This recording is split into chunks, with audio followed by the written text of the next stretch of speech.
Arrancamos este tiempo de entrevistas. Saben que la política de comunicación es un tema que nos interesa y mucho. En Bonito Cuelgue han pasado absolutamente todos los investigadores tratando de comprender lo que fue la Ley de Servicios de Comunicación Audiovisual y con estos cambios que se dieron desde el gobierno de Macri.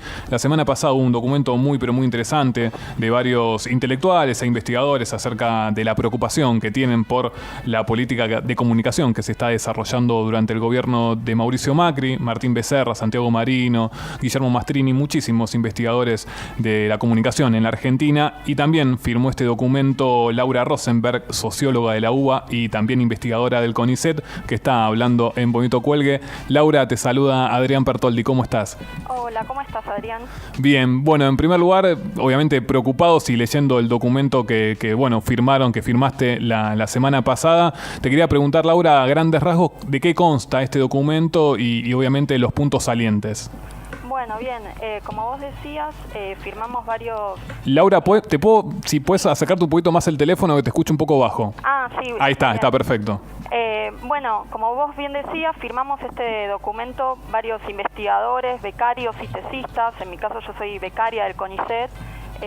Y nosotros, formamos parte de distintos grupos de investigación, pero no es que todos los firmantes formamos parte del mismo grupo.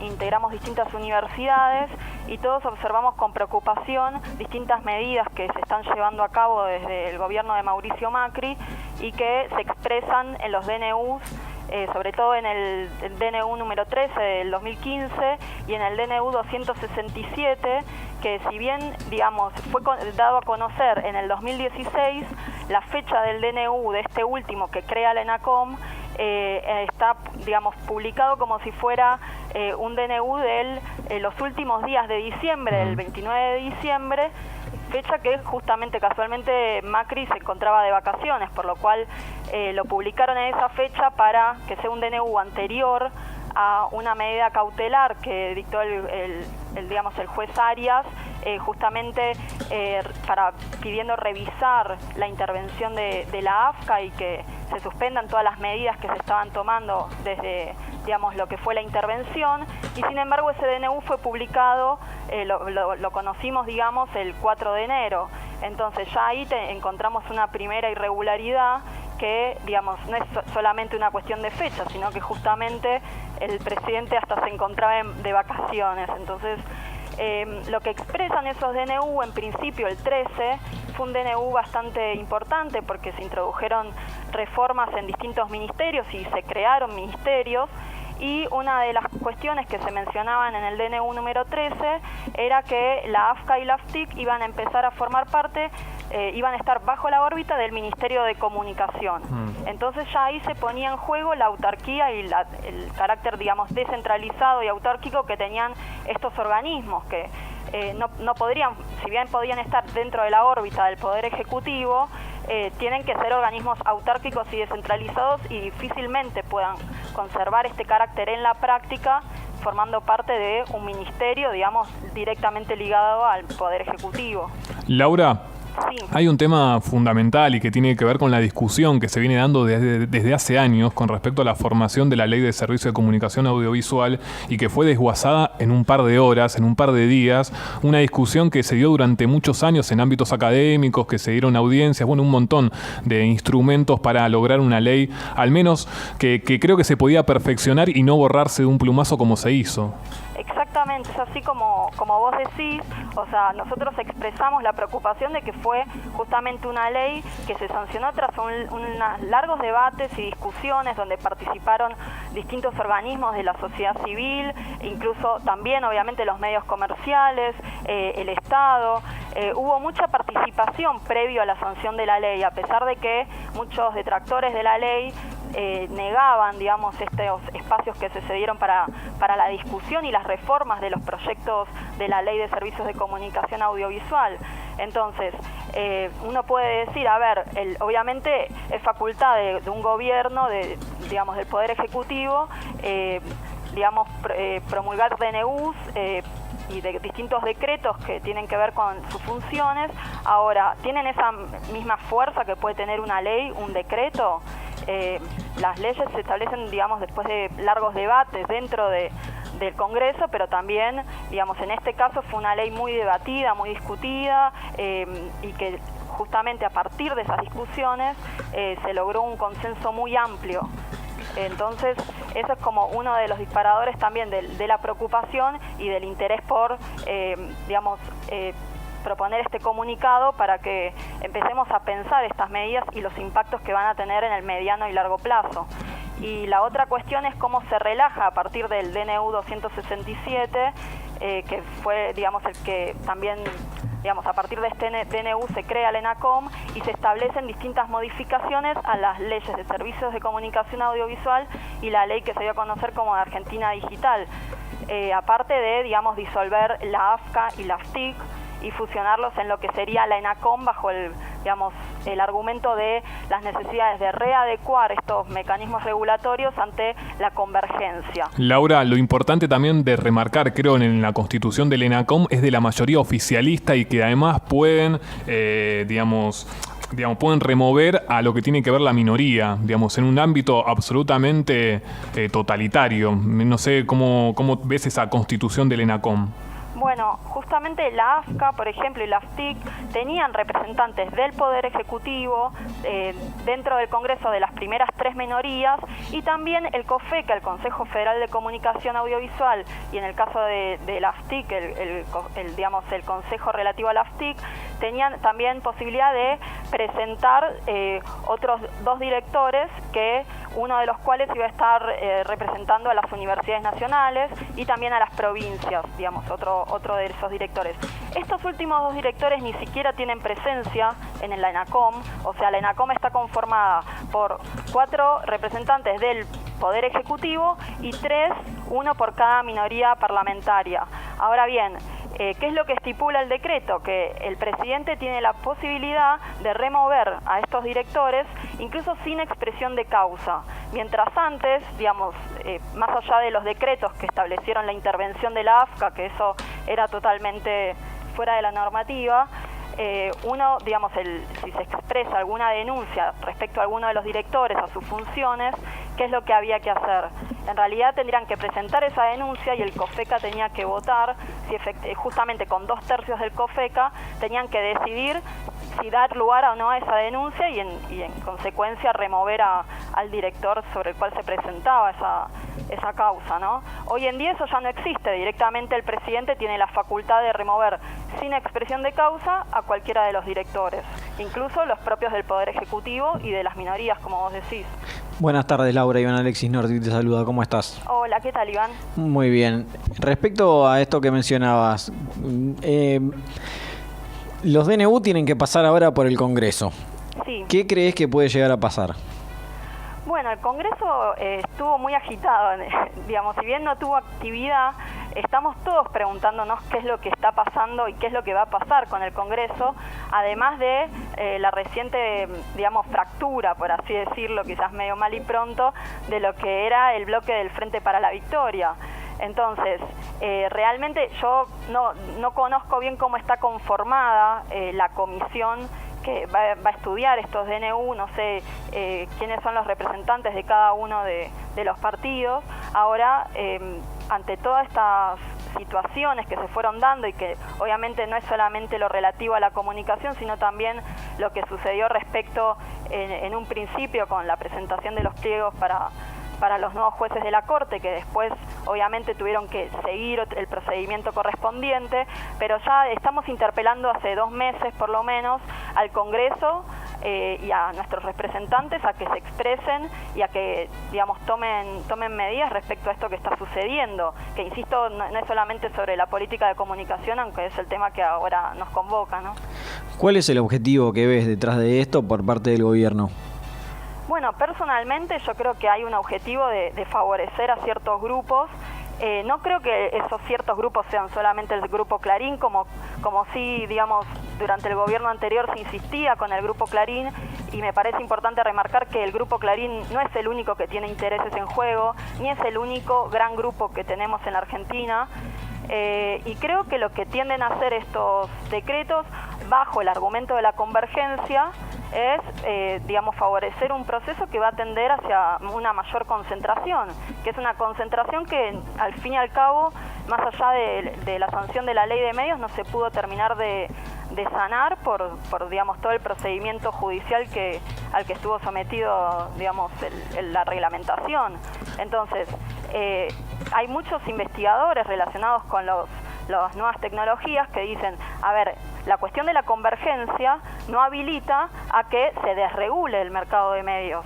No es un argumento suficiente la convergencia, y de hecho, países que digamos, tienen otras legislaciones y que obviamente también contemplan la cuestión de la convergencia, no por ello relajaron lo que es los límites a la concentración de medios. Es como si fuera buscarle una causa a algo que no la tiene. O sea, la explicación para favorecer la convergencia o para atender a esa nueva realidad convergente no responde a que nosotros tengamos que desregular o, digamos, relajar esos límites a la concentración. Son dos cosas que no van de la mano, más allá de que la convergencia tienda a que, digamos, distintos soportes y contenidos que antes, digamos, uno podía acceder por distintos medios, hoy en día se puede acceder por uno solo, pero no por eso tenemos que cambiar lo que eran antes los límites de la concentración.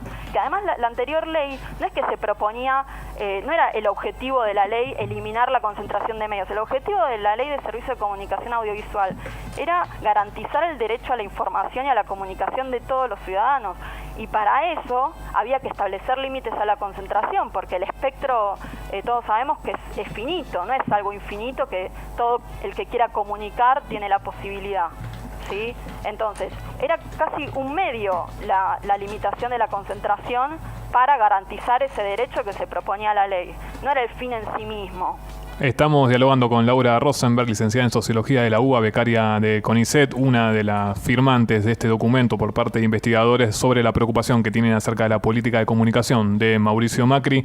Laura, te quería consultar. Hace un par de semanas, el ministro de Comunicaciones, Óscar Aguat, planteó en una frase, en una entrevista a un medio digital, que Clarín era un actor de secundaria en comparación de las telefónicas. Quería saber tu opinión. Bueno, yo creo que son distintos tipos de actores en el mercado. Tienen a veces objetivos comunes y otras veces distintos objetivos. No me parece que sea un actor secundario y creo que tampoco es, bueno, como no tiene sentido ni entrar en la discusión de que es un actor secundario o primario o están... Creo que todos son actores que todos sabemos que son... digamos, que tienen un peso muy importante en relación a otros medios que no lo tienen. Entonces, Clarín, digamos, si uno directamente agarra el mapa de medios, uno puede ver a simple vista, y hay un video que sigue circulando de YouTube que hoy en día, digamos, lo miramos hasta con medio sarcasmo, porque era un video de La Nata que en un programa que él tenía en Canal 26 él mostraba el peso del Grupo Clarín, y hoy en día tomamos el mapa aún modificado con ciertos cambios y seguimos viendo que el Grupo Clarín tiene un peso relativo bastante importante. Eso no significa, como les decía antes, que otros grupos no existan. No es el único grupo, y tal vez fue una de las falencias del gobierno anterior haber focalizado la lucha relacionada con la concentración en el Grupo Clarín, como tomarlo como el único interlocutor y opositor en esa batalla. En realidad no es el único grupo. El problema es que a partir de estos DNU también se puso en suspenso los procesos de adecuación de otros grupos que crecieron muchísimo, como el grupo de Cristóbal López, que también lo hizo. Está el grupo Vila Manzano, las telefónicas, DirecTV, que está insertándose cada vez más en el mercado de medios local. Entonces, digamos, hay que atender a todos los grupos y obviamente no se puede subestimar el peso que tiene el Grupo Clarín en el mercado de medios y también, digamos, en otros negocios. Que está bien que los quiera tener, pero el tema es que tienen que darse, para garantizar el derecho a la información y la comunicación, tienen que tener lugar, digamos, otros actores. Laura, Sí. hemos hablado en el programa a lo largo de este año principalmente con varios investigadores en el tema de medios que nos han hablado de la concentración y de la ley de servicio de comunicación audiovisual. Desde tu punto de vista, que estás en el tema pero sos socióloga y tenés una mirada diferente, explícanos por qué la concentración es el mal, en este caso, que se busca combatir? Pues siempre con ellos hablamos de cómo combatirlo, pero no por qué se combate a la concentración de medios.